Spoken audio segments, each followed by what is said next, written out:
Welcome back. Now we are, what is it, June 10th, and everybody was waiting for that big announcement on June 6th from Governor Baker. We all know by now what that meant. June 8th was the official date to get rentals started. So that was the good news for June 8th on Monday to start up the rentals.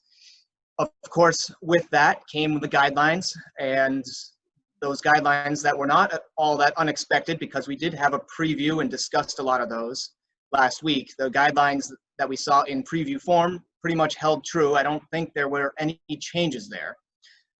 Over the course of the last few days, I'm sure there's been plenty of questions that you have. We've received a number of questions, so we'll boil some of these down for what does the lodging standards, what are these lodging guidelines which pertain to hotels, motels, B&Bs, and vacation rentals? How does it really boil down to vacation rentals? What do we have to do, as Joan said, what do we have to do for requirements? What is good guidelines or best practices? And how do you determine which action to take? A lot of times the way we are going to look at this is that there's not one set of rules. There's not one way to look at this. There's a little bit of interpretation that needs to be done in order to figure out what works for you, for managing your rental. And the bottom line that we've been talking about, just looking back on the press conference from Governor Baker, what he said was to keep in mind that what we have to do is the virus isn't going away. And so everybody needs to be responsible and respectful of the virus. And so that's our decisions that we make really need to be made for the best interests of the safety and the health of everybody involved, whether that's yourself, the homeowners, the guests, the service providers, your cleaning crew, and the community and around. Everything really at the end of the day is going to boil back down to the best interest of keeping everybody safe.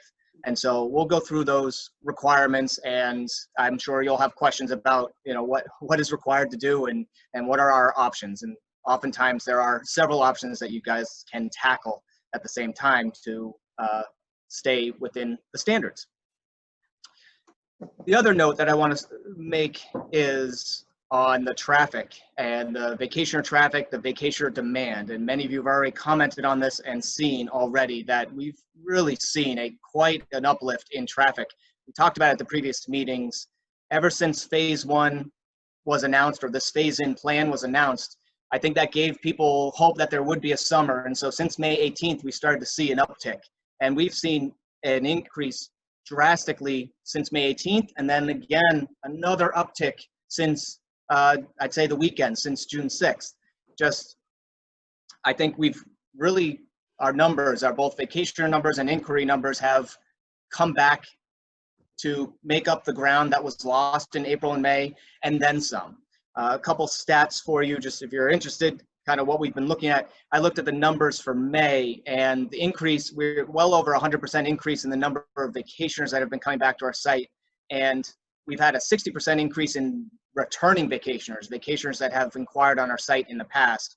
And we've seen 142% increase in new vacationers. And so I think that goes back to the fact that there are many vacationers here that there's several factors. Maybe it's folks that have never been to the Cape, and this year, they're not flying anywhere, they're not taking long trips, but they're going to take a drivable distance to the Cape and come to the Cape for the first time. And then others that are new, maybe they're finding our site, finding We Need a Vacation, and finding the value in the ability to book direct with you, the homeowners.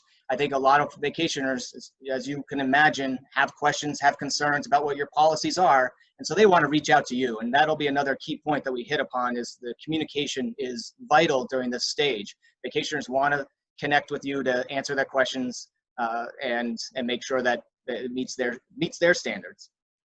So we'll go through some of the guidance that we have on ensuring best practices for communications. With that, I think you received an email from us the other day with some resources. I think on Saturday we sent it out. Joan, do you want to just provide a quick summary of just the resources that we have available to help manage this summer, what we made available this Saturday? Sure. And we've gotten so many questions about the protocol and the guidance that the government has issued. And there's some confusion about what's required, what's mandated, and what's best practice. And just keep in mind that the majority of it is best practice. It would be really hard to issue regulations and rules and laws that pertain to all hotels, motels, bed and breakfast, short-term rentals. It's just, it would be too difficult to do that because one size does not fit all. So if you're anxious about that, just keep that in mind. It's this is guidance, and as Jim said, the government and everyone who really is concerned about you know, a resurgence of the virus. So, and many states are already experiencing that. So, as we open up, so a lot of what the government has said is to protect, to prevent that from happening. So, in the email that we sent you is a new blog post that we've written about the mandatory safety standards and cleaning protocol, and there are a number of checklists there that you could find at the bottom. We have them both in PDF form in case you agree with everything that's on there and want to print it out and post it at your home. We also have the same document in a Word document, so that if you would like to adapt it to your needs and change it, feel free to do so, and then you can print it out. The first is the cleaning protocol and a checklist. It provides just some general precautions, things to things to do in your home, and also some safety standards for your cleaning staff, and also just what you're doing for cleaning and disinfecting. And just keep in mind that you know what you're doing. You've talked to your cleaning crew, and you may have peace of mind, but that doesn't necessarily translate to your incoming guests. And so it really is incumbent upon all of us homeowners to let them know when they walk in what's been done, so they don't feel like, well, what, you know, do I trust that this has been done? So having a checklist there is, I think, a good idea. And you could just, that checklist can provide your guests with the peace of mind that these are the steps that you've taken.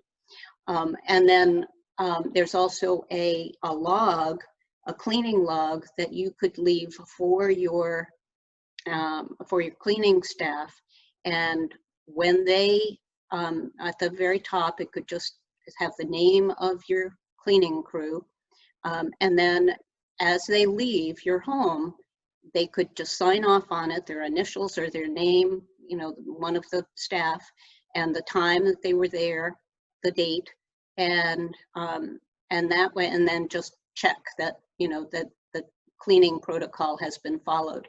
And that too will go a long way towards assuring your incoming guests of what has been done. And what else?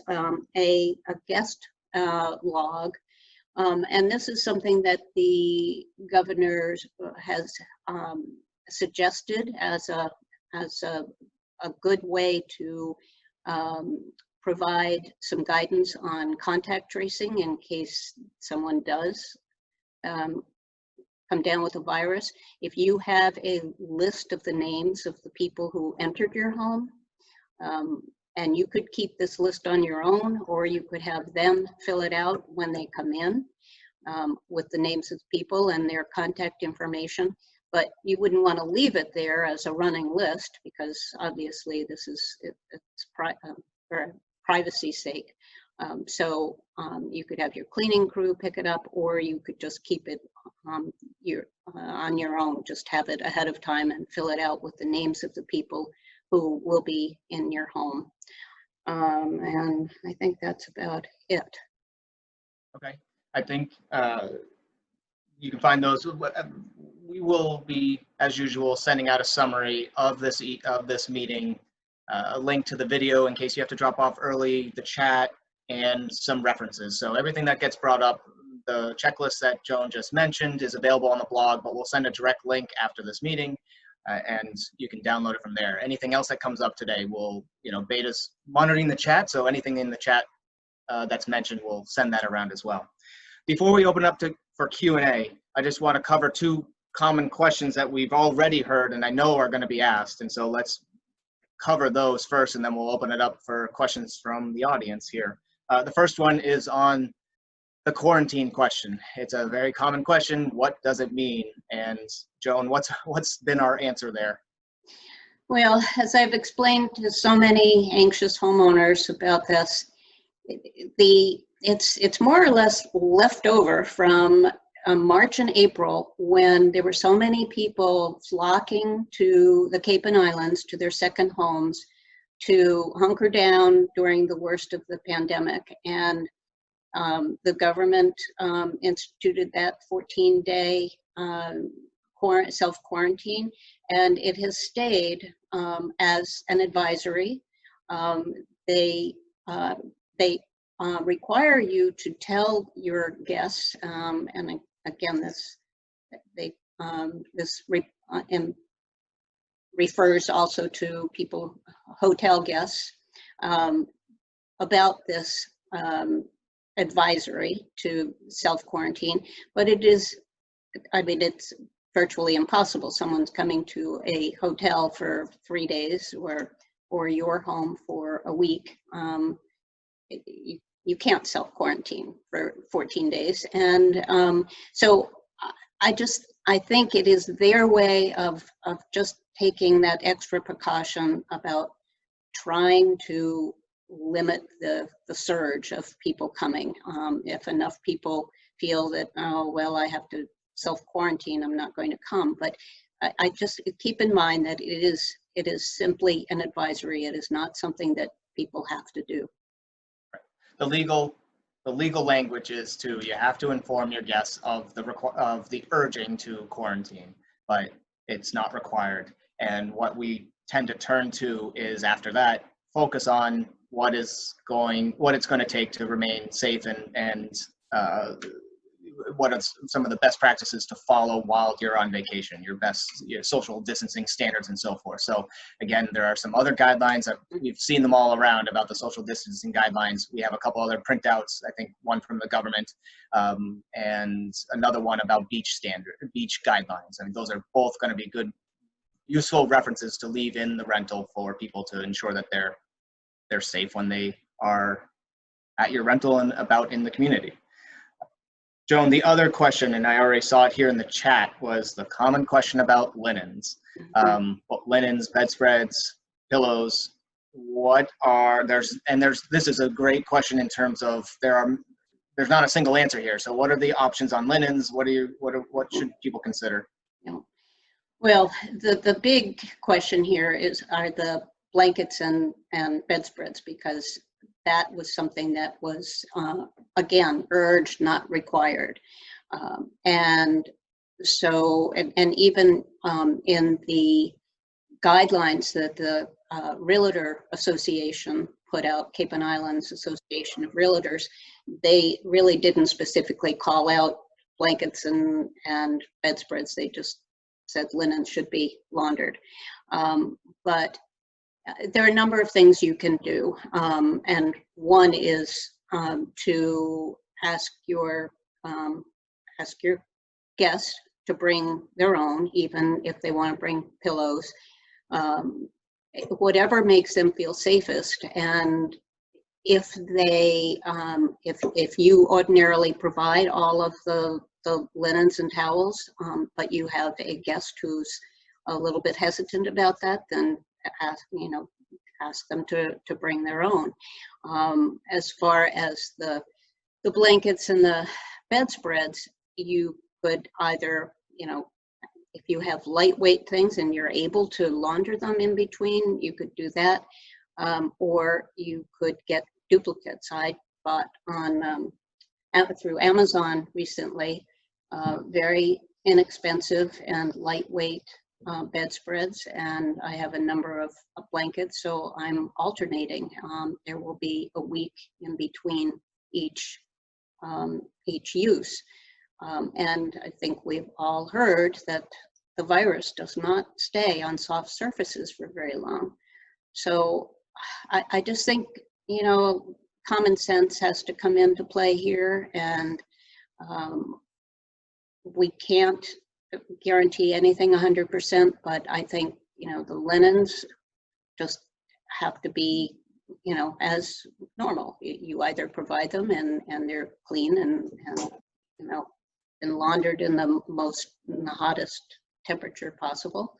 The other thing is pillow protectors had been mentioned. And I went online and found that there are very inexpensive pillow protectors. I mean, we all probably use the cloth ones that you buy at Bed and Bath or something, but there are disposable ones. Now, I know, you know, environmentalists, don't tell my husband, but I think I'm going to order some of these disposable pillow protectors that will go on underneath the pillowcase.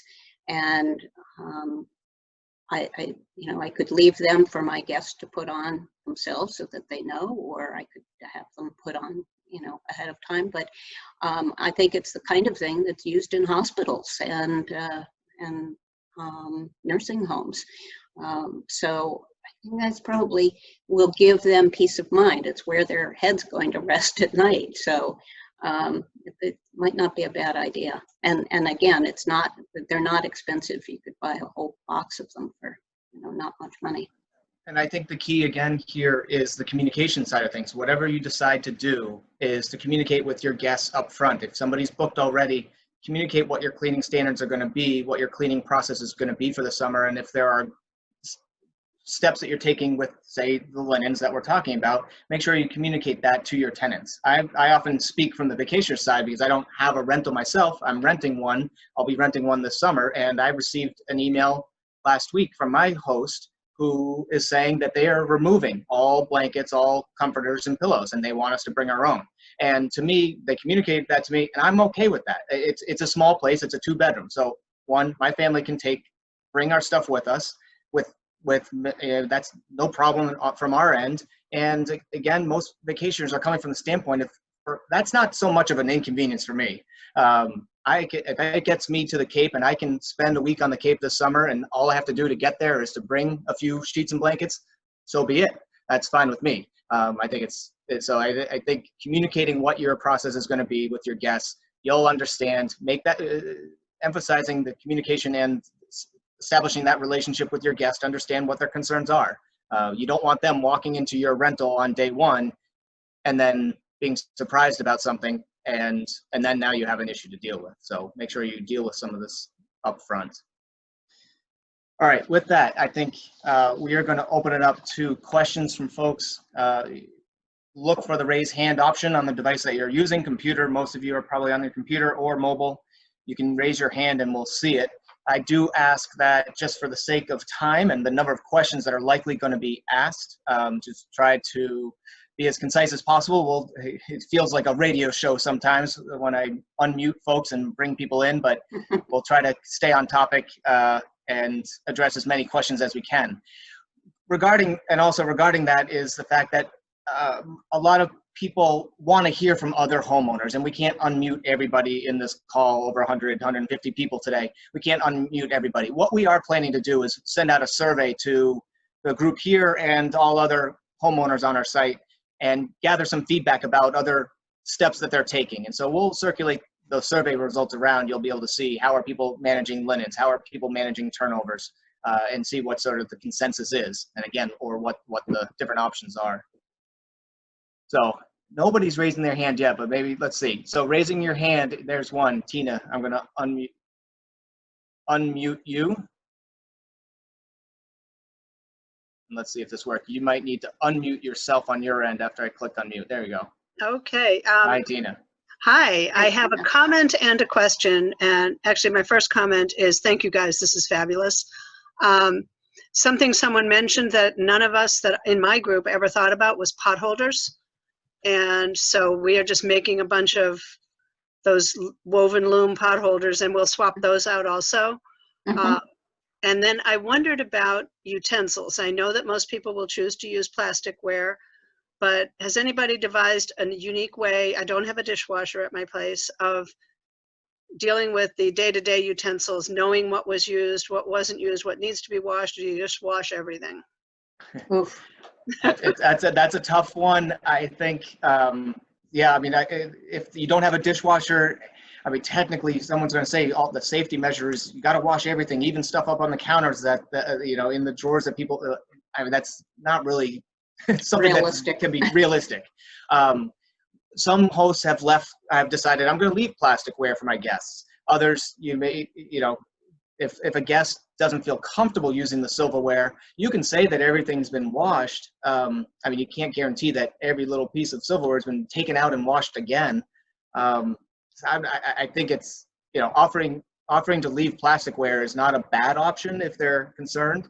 I don't know, Joan. Pretty much what I've done, and I've asked my guests to, wherever possible, leave anything they've used in a bin or a bucket, like videos and things that they use. I've asked them to leave in a box by the video player so we know what has to be wiped off.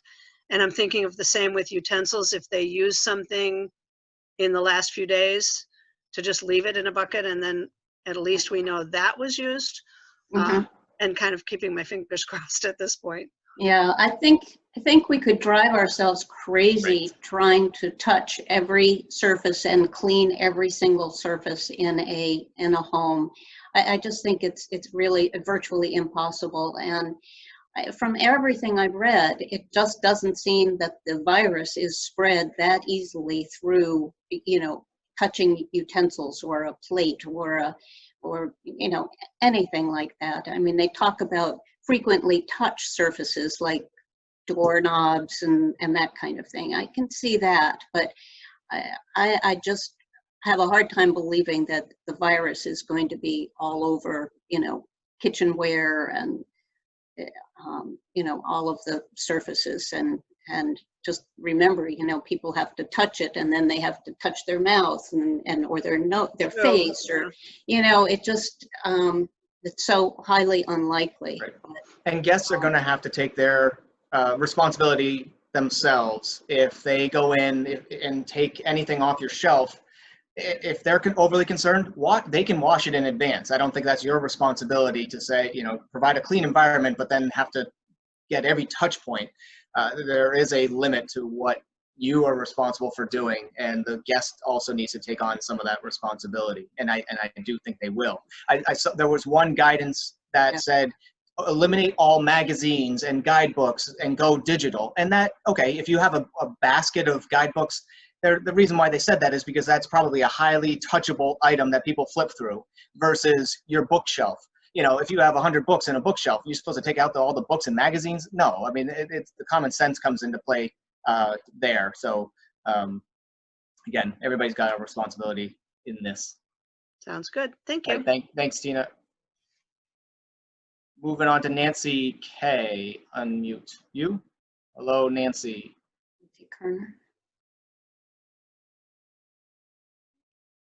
Can you hear us, Nancy? We can't hear you yet. You might need to unmute yourself on your end. There we go. Okay. Comments on time between tenants. Mm-hmm. Turn me off. Oh, How do I get turned off? What should we consider for time between tenants? Right. Yeah, Joan, do you want to take it? yeah, again, and this, it's, the government has asked that you consider a 24-hour period between guests, but again, that is not required. And I think that motels are a lot better equipped to do that because they have multiple rooms and they can leave rooms empty and rotate. But I'd say in general, we'll see what our survey says, but I'd say in general, people are not waiting a full day. I just heard Pam Slott say that she's waiting a week in between tenants, which, you know, some people choose to do. But I think in general, it's going to be about 6 hours, what most people will do. And normally you may have a shorter time span between your guests, but you might consider having people come a little later in the afternoon than they normally do, just to assure that the home could be in good condition. And it also the number of hours in between the guests is not a bad idea either. And some people have said, well, how about if I have them leave earlier in the morning? I'd rather have the incoming guests come later than have the outgoing guests leave earlier, because I want them to be able to have enough time to straighten out the house and do the things that, I'd like them to do before they depart. I don't want to, have them leave earlier than they normally would. Right. And also on the other end, when people arrive to check in, we always hear stories of how guests arrive before they're supposed to arrive, and they think they can just pull in, maybe they can leave their stuff, maybe they can put some stuff in the fridge. But I think this year it's important that there isn't that crossover. Let your cleaners do what they need to do and leave before your guests come in. And I think it's worth emphasizing to your guests in advance that check-in time is check-in time for this very reason, that no one is allowed to cross over in between the cleaners and the guests. It just, for the disruption that it could occur, and it's a lot easier that way. Yeah, and the cleaners, for the cleaners' sake too, they're going to be wearing masks and gloves in most case, and there shouldn't be interaction between the cleaning crew and the incoming guests. Right. All right. Thank you, Nancy. We're moving on to Martha. Unmute. Hello, Martha. Can you hear us? Unmute. He's here. Okay, we were having unmute wars, sorry. So I think you mentioned at one point the beach guidelines. It would be really helpful to have that either put in the chat or put on some of the articles that have been in your that you were just referred to. Yes, we can send those in our follow-up email for you. There's a list of beach guidelines from the state, and then there's also a printable beach guideline that just a single page that would be useful to leave for your guests. Right. Well, it's too late for that because we're already prepped and have guests on Saturday, but also the social distancing guidelines, just so we have it in one place. I have to send something out today, so hopefully we can get that soon. Thank you. Sure. You're welcome. We'll get that over to the group. All right, Douglas, you're up next. Thank you so much. I first want to say, and I'm sure I'm speaking for everybody on this chat, all the homeowners, we are so happy to be with WeNeedaVacation.com. This is the most compassionate, supportive website. Many of us come from VRBO and other places, and we really went through so much trouble with those organizations. You guys are amazing. And based on that, I'm feeling that all of the homeowners on this chat are very, very savvy people. And based on that, I'd like to say one more thing. There's so much information we're getting from especially the mainstream media about the virus and the lockdown. And I happen to be a junior amateur historian and researcher. I love doing that. I encourage everyone on this chat to go beyond the mainstream, go into the web, be very, very selective, but find out what's truly going on, because I think we're going through the type of thing we don't really need to go through. I know that it's not a political statement, that's a reality life statement. There's so many more people suffering from the lockdown than are suffering from the virus. So let's please group together, do our due diligence as human beings, and support each other, and go for a wonderful, value-developed future that's going to be greater than we even left before the virus. Okay? Let's win together. All right. Thanks, Thank you very Douglas. much, Douglas. Thank you for your kind words as well. I know we all want to have a come out of this, better off than we went into. It's been a long road, and hopefully, this summer is the start of moving in the right direction for everybody. Let me move on to Jim. I did not. Jim, are you there?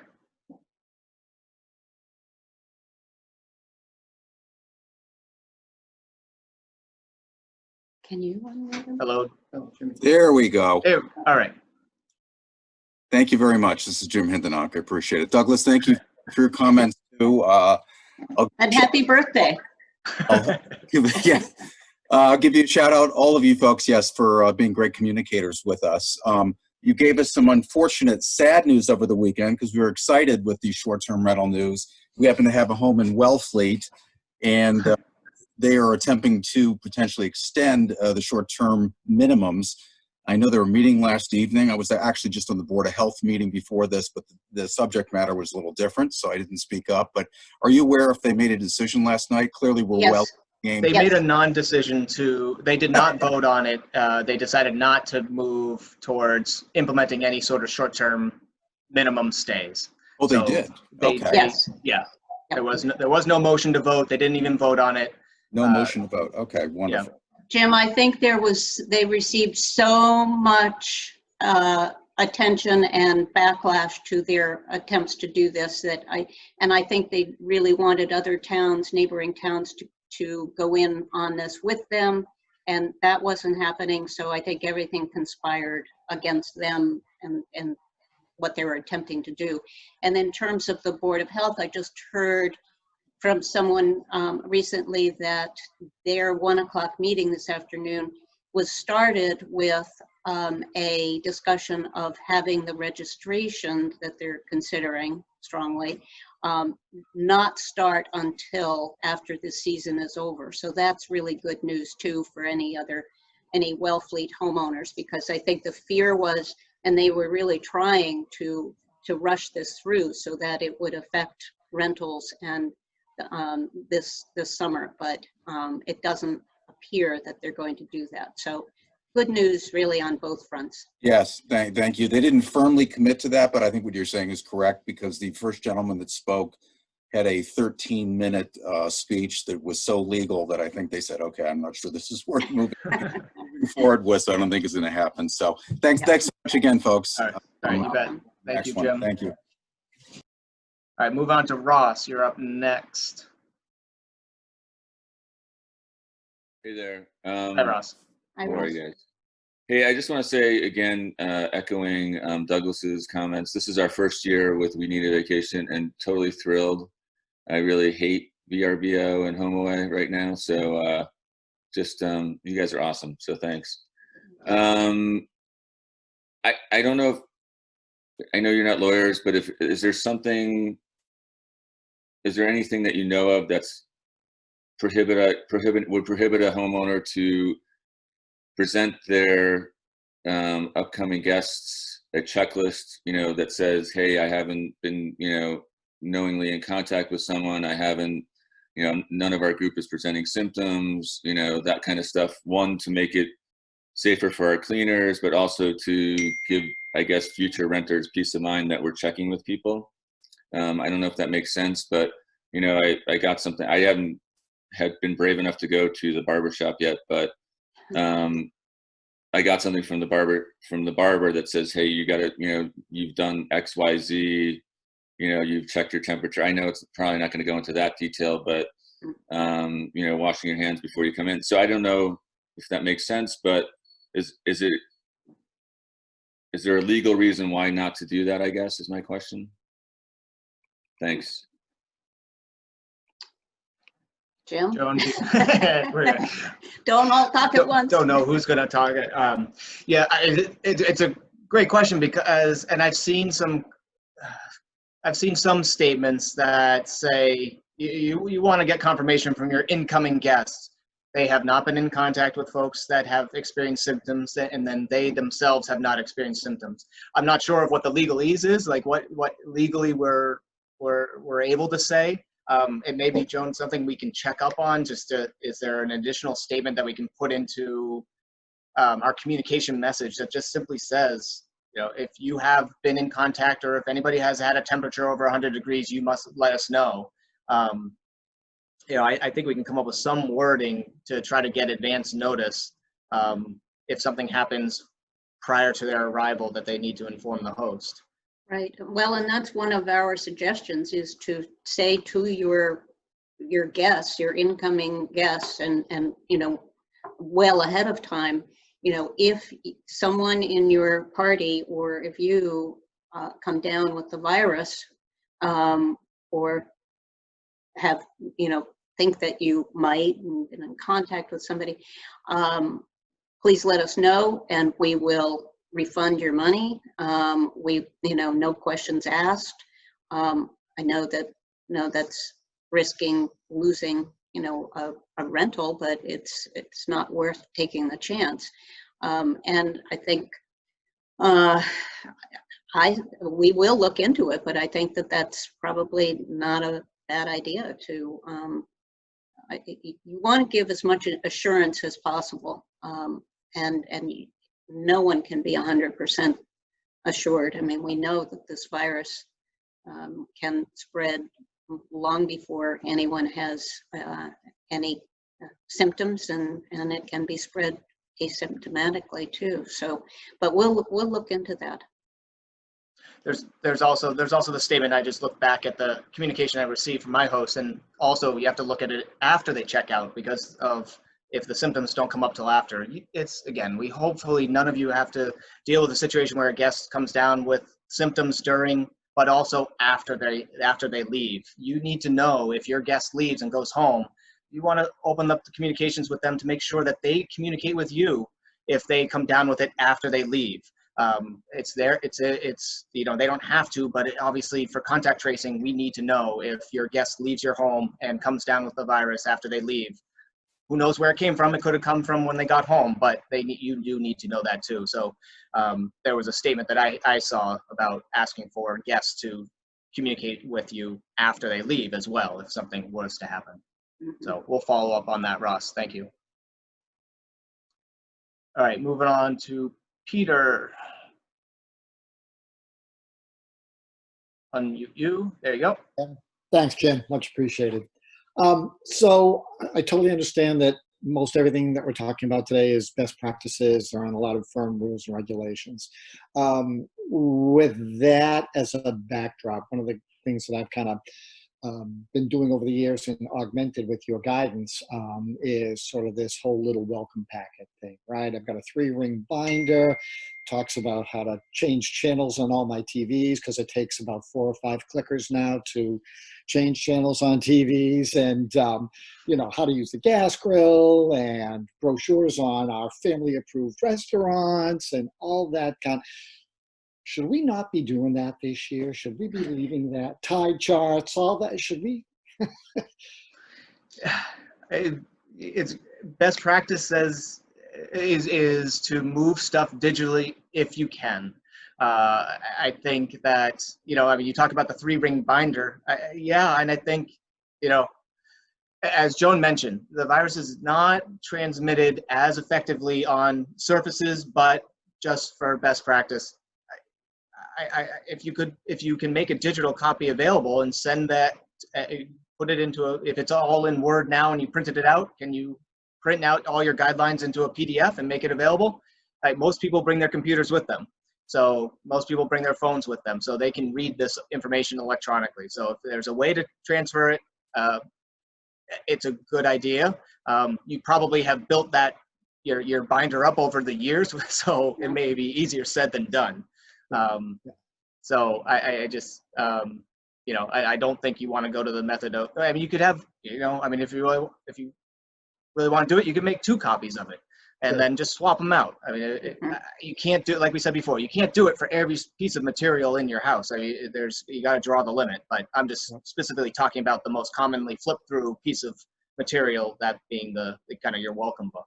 Right, right. And so- along with, most people leave a gift of some sort for their guests.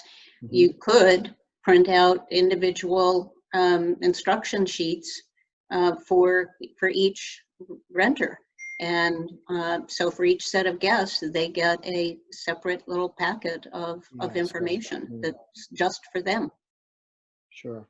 Yeah, I can do that as well. Yeah, that'd be good. Related question.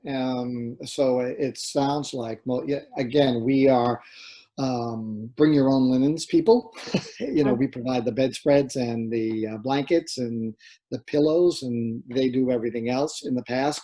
But it sounds like, even though it's not required, it seems like the consensus in general is that we should be doing more with the cleanliness of the bedspreads and maybe mattress pads and blankets than we've done in the past, which is, again, we've just left them there from start to finish. Sounds like most of what I've heard is along those lines in support of that idea. I'm actually stealing this thought from what I saw somebody mention in the thread, and I thought it was worth bringing it to everybody's attention, that I get that, we're, I don't mean to shoot the messenger here, but so what's the difference between a bedspread and a sofa? Or, they're going to be sitting on that too. But I can't clean the sofa between every, so am I really being derelict, I guess, is the question, by not jumping at the idea here of cleaning bedspreads, buying pillow protectors, cleaning mattress pads after every weekly turnover? Yeah. Well, I hear you. But there is a difference between the sofas and the beds, and in general, you're sitting on a sofa, but you're not lying on it and don't have your head on it. So, and don't have blankets surrounding you that, that have been, used before. So there is a difference. But when you think about the fact that the virus does not stay on soft materials for very long, for many hours, and the fact that the outgoing guests will be leaving that bed, early in the morning, and the incoming guests won't be using that bed until probably late at night. There are quite a few hours that go on between the two. And so, I think the chance of the virus still being there is not very great. But once again, it's all in peace of mind of your guests and what they feel comfortable doing. And I think after this pandemic, one of the changes that we'll see is a new sensitivity on the part of guests in a hotel or a rental home about cleanliness and disinfection. I think people have a heightened awareness, and we may see, a change in patterns on the part of guests, and perhaps more fear than they did prior to the pandemic. Don't know. Got it. Well, thank you. Thanks, Peter. All right, moving on to Gordon. Unmute you. Okay. Can you hear me? Yes, again. Yes. Hi, Gordon. Two questions. One is there a clearly stated protocol for the cleaning that needs to be done now that we can send to our cleaner? I'm sorry, I didn't quite follow. There's a protocol for cleaning that needs to be done by now that we can send to our cleaning person. Yeah, we have a cleaning. We've just kind of boiled down what the government's guidelines are for vacation rentals, and so there's a vacation rental protocol checklist that we have that you can talk to your cleaners to say this is the standards that we would like to follow, and just talk that through with your cleaner. Okay, can you send that to us, or is it on your website? Yeah, that was sent out in Saturday's email. Certainly, it'll be sent out again after this meeting. The other question is this: I think you sent out something, and I've lost it, about a statement in the agreement with the renter about our not being responsible if they do come down with the virus. We want to include that in our agreements with the renters. And where is that statement? Can you send that out again?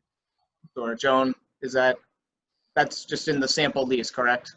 It is in the sample lease, which we can send you. Yeah. Okay. Again, just for everybody, when we send out the follow-up email after this meeting, it's going to contain the video, but it's also going to contain a link to all the resources that we've talked about. So there will be a link to sample leases.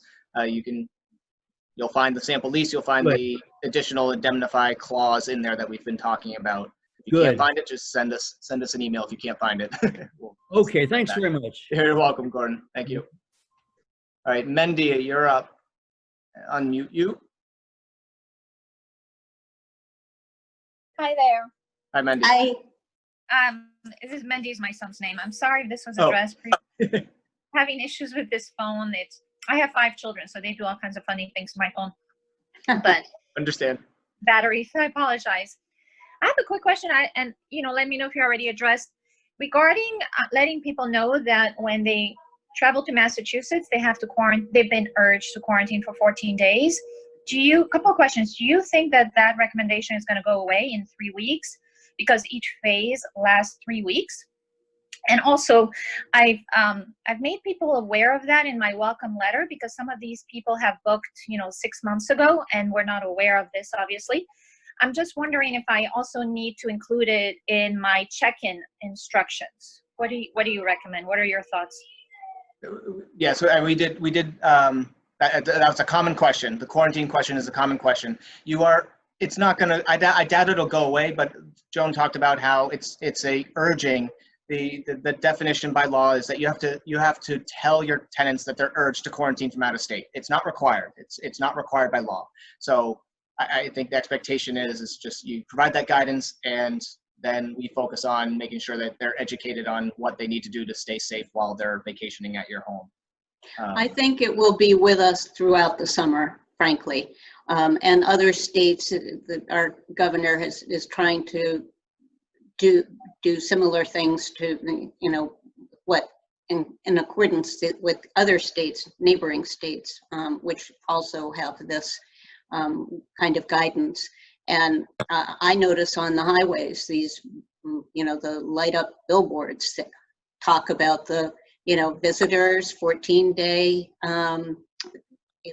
asked to self-quarantine for 14 days. Again, it is a way of trying to soften the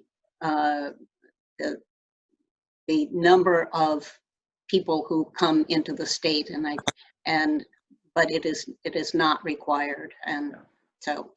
And also my stance on this is that you have people coming from Massachusetts. What's the difference? And so focus on making sure that wherever you're coming from, that the guests are aware of what the guidelines are. We talked about the beach guidelines. So everyone's aware of social distancing. You perform social distancing at home where you are, and when you come to the Cape, people are familiar with it. But as long as people continue to do so wherever they come from, that's the most important thing. That's the most important thing, is that everybody is respectful of each other and their space and the social distancing guidelines that the state has established. That makes sense. Thank you. All right. Thanks, Mendy. Andra. All right. Thank you. Kenneth, you're up next. Unmute. Hi, how are you? It's Cindy. Cindy. Hi, Cindy. Hi, how you doing? Hi. One thing that we mentioned, that obviously most of the recommendations by Massachusetts governor have been guidance only. But you do say that there are certain things that are mandatory. Supposedly it is mandatory that we do at least mention to guests from out of state that they should quarantine for the 14 days, even though it's just suggested. Are there any other mandatory things that we have to do? That's my question. Just one thing on the whole issue of blankets and bedspreads. We provide for our clients very high-end sheets and towels, and my bedspreads are all very expensive and they're dry clean only, so it's absolutely impossible to be able to change those between visits. So I have simply taken them off and are telling people I will have cotton blankets. I've got more of them, and they will be laundered every week. And skip the bedspreads is going to look more like a hotel than anything else. So that is my question. Yeah. Well, with the bedspreads removal, that's another option, and there are some people who have done that, and I think that's perfectly fine. People have to understand this is a summer like no other. As far as what else is mandatory, I mean, the cleaning and disinfecting list, we have a mass COVID-19 checklist that we've provided that talks about, staffing and operations, any of your cleaning crew, and then the cleaning and disinfecting. But and social distancing, that's mandatory to, inform our guests, and hygiene protocols. But they're all very common sense and just informative of what people should be doing to keep everyone safe. Jim, do you have it? Yeah. Is the log mandatory?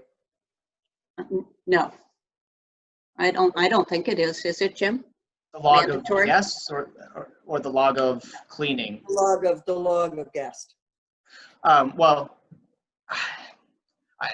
I don't think it's mandatory, but I think it's strongly urged to have that. If somebody was to come down and say they obtained the virus at some point, you want to be able to answer who was in the home, in addition to just your guests, the service providers. Okay.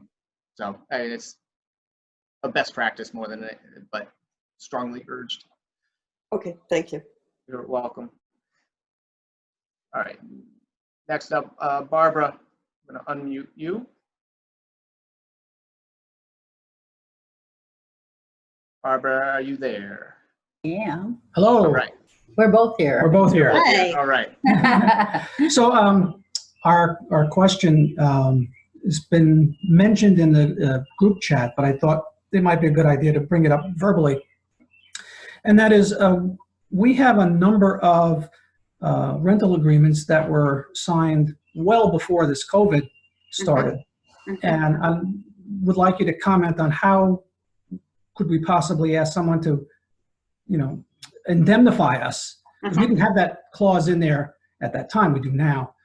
So how do you get a guest who's already signed a contract to get them to sign something else that says, yeah, if you come over here and you catch COVID, not our fault?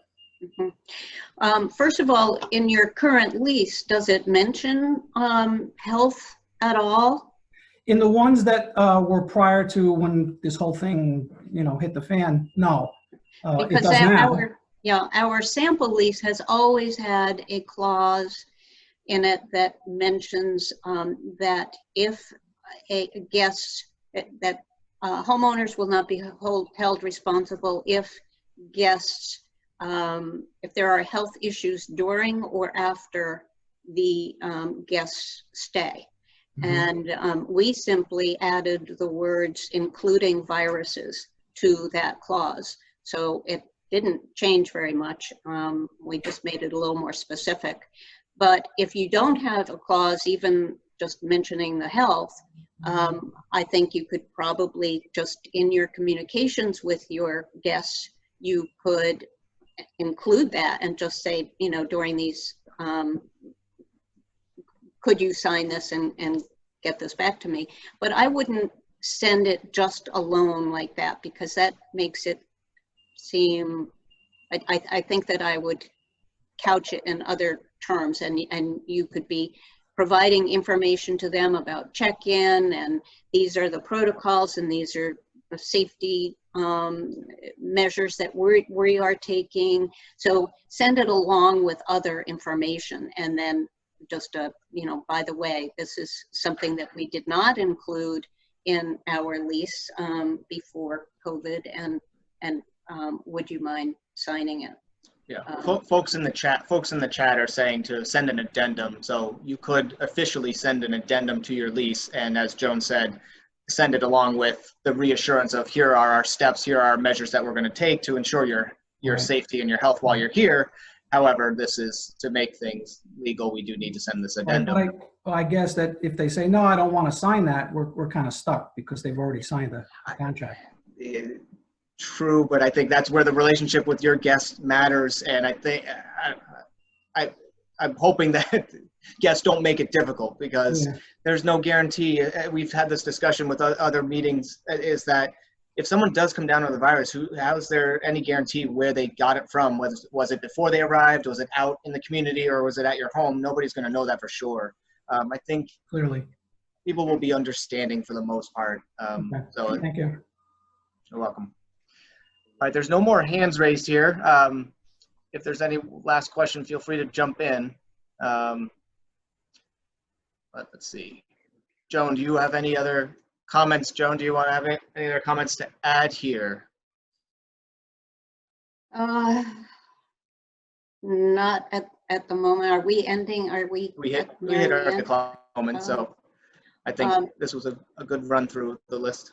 No, I just would like to say that we're just so relieved that we could finally begin and have this definitive start, and things are I think, from our perspective, looking very good.